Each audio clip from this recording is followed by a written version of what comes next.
Ya, Perdana Menteri kita berucap dalam bahasa Inggeris, sedangkan Presiden Indonesia berucap dalam bahasa Indonesia. Jadi saya kira malang sekali lah kalau kita ditinggalkan dalam parlimen. Kalau walaupun terdapat fakta menyatakan bahawa penutur bahasa Melayu dianggarkan berjumlah 300 juta dan bahasa Melayu adalah antara bahasa paling ramai penutur di dunia, walaupun belum lagi ada sambutan hari yang khusus untuk bahasa Melayu pada peringkat dunia UNESCO sebagaimana bahasa lain seperti bahasa Arab, Perancis dan juga Mandarin. Jadi apa pandangan daripada permasalahan bahasa yang ada di Malaysia menjadi masalah baru di negara tersebut dan menjadi atau jadinya menyinggol bahasa Indonesia.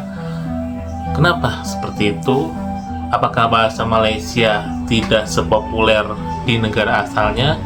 Apakah warga mereka tidak melakukan atau melaksanakan pakai bahasa Melayu? Beda dengan bahasa Indonesia yang semua orang atau rakyatnya menggunakan bahasa Indonesia. Sepertinya di Malaysia bahasa Melayu kurang populer dibandingkan bahasa Inggris.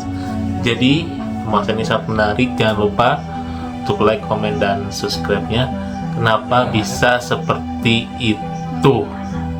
Let's go. Prof, Doktor dan juga Saudara Hanafi tentang perkara ini? Perlu sambutan? Prof? Ya, tentang sambutan terhadap bahasa Melayu di peringkat dunia, ya khususnya di UNESCO itu. Dalam hal ini, ya Indonesia berhasrat untuk menjadikan bahasa Indonesia itu bahasa bangsa-bangsa bersatu, bahasa pertubuhan bangsa-bangsa bersatu yang ketujuh. Setakat ini 6 bahasa telah diangkat menjadi bahasa-bahasa pertubuhan bangsa-bangsa bersatu seperti yang disebutkan oleh Hani tadi.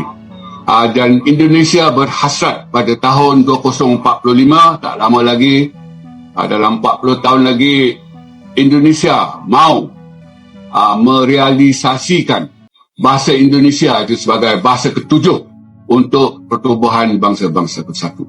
Dari satu segi, ia bagus sekali lah. Tetapi mereka menegaskan, ya saya memetik kata-kata yang digunakan oleh wakil mereka semasa kami berseminar dan bermesyuarat pada tahun 2019, iaitu April di Kuala Lumpur, sewaktu adanya MABIM itu, iaitu mesyuarat tahunan ataupun dui tahunan Majlis Bahasa Brunei, Indonesia dan Malaysia. Mereka berkata mereka mahu jalan sendiri-sendiri. Maknanya untuk menjadikan bahasa Indonesia itu bahasa yang ketujuh di pertubuhan bangsa-bangsa bersatu. Mereka tidak mahu bekerjasama dengan Malaysia. Mereka mahu jalan sendiri-sendiri. Itu kata-kata daripada wakil mereka. Jadi bagi saya, mereka boleh saja melakukannya sendiri. Sebab seperti yang dikatakan oleh saudara Hanafi tadi, daripada 300 juta penutur bahasa Melayu di dunia ini, 270 datang daripada Indonesia.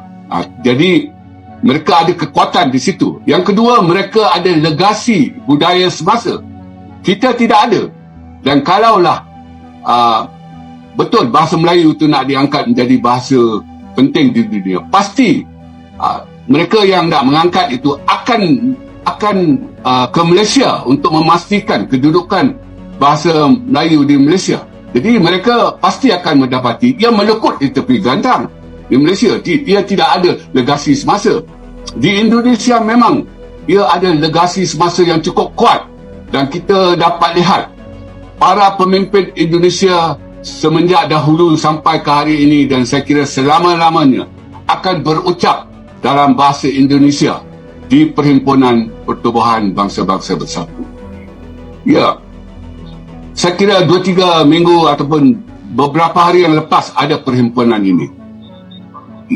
Ya, Perdana Menteri kita berucap dalam bahasa Inggeris, sedangkan Presiden Indonesia berucap dalam bahasa Indonesia. Jadi saya kira malang sekali lah kalau kita ditinggalkan dalam hal ini. Sebab kita bekerja sama dengan Indonesia untuk membina bahasa Melayu di peringkat rantauan ini. Sehingga kan kita sanggup mengorbankan bertanda. Kalau dahulu kita yang tua-tua ni untuk mengeja semak dengan semak tu, ejaannya lain. Kalau semak melukar tu, I tu ada tanda di atas itu. Semak I-nya tak ada apa-apa. Jadi itulah ejaan kita. Permasalahan bahasa di Malaysia kembali jadi perbincangan hangat. Di tengah upaya memartabatkan bahasa Melayu, justru muncul fenomena menarik. Sebagai perdebatan publik adalah ikut menyinggung bahasa Indonesia. Beberapa pengamat bahasa di Malaysia menilai perkembangan bahasa di kawasan Asia Tenggara tidak bisa dilepaskan dari pengaruh bahasa Indonesia atau pengaruh besar bahasa Indonesia.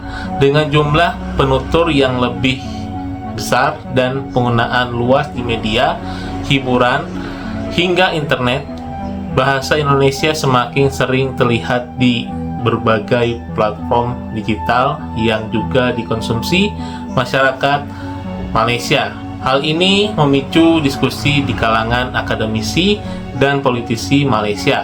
Ada yang khawatir generasi muda semakin akrab dengan istilah yang gaya bahasa dari Indonesia, terutama melalui konten media sosial, film, dan musik. Bahkan beberapa iklan dan konten hiburan di Malaysia mulai terdengar menggunakan bahasa atau gaya bahasa yang mirip dengan bahasa Indonesia. Namun di sisi lain, sebagian ahli bahasa menilai fenomena ini sebenarnya wajar. Kedua bahasa berasal dari akar yang sama, yaitu bahasa Melayu, sehingga penutur kosakata dan gaya tutur sudah terjadi sejak lama. Perdebatan ini akhirnya membuka kembali diskusi besar bagaimana Malaysia menjaga identitas bahasanya di tengah arus budaya dan bahasa dari negara tetangga yang semakin kuat. Fenomena ini menunjukkan satu hal: di era digital, bahasa tidak lagi mengenal batas negara, dan di Asia Tenggara, hubungan antara bahasa Melayu dan bahasa Indonesia akan terus menjadi topik yang menarik untuk diperbincangkan. Jadi, baru-baru ini orang Malaysia berdiskusi bahwa menyuruh Indonesia atau menyarankan orang Indonesia memartabatkan bahasa Melayu. Karena mungkin di sisi lain, kalau kita bersaing dengan bahasa Melayu, Indonesia atau bahasa Indonesia sudah melampaui bahasa Melayu ya, yang menjadi akar bahasa Indonesia, tapi bahasa Indonesia sudah terbang tinggi, sedangkan bahasa Melayu sulit dikembangkan di negara asal mereka. Karena di sisi lain, peraturan di Malaysia tidak mewajibkan bahasa Cina dan India untuk pakai bahasa Melayu. Jadi kalau di Indonesia itu sistemnya memaksa ya, tapi efeknya sangat luar biasa. Sampai sekarang orang-orang Cina, India bisa bahasa Indonesia. Jadi menurut kalian gimana guys? Coba jangan lupa untuk like, comment, dan subscribe.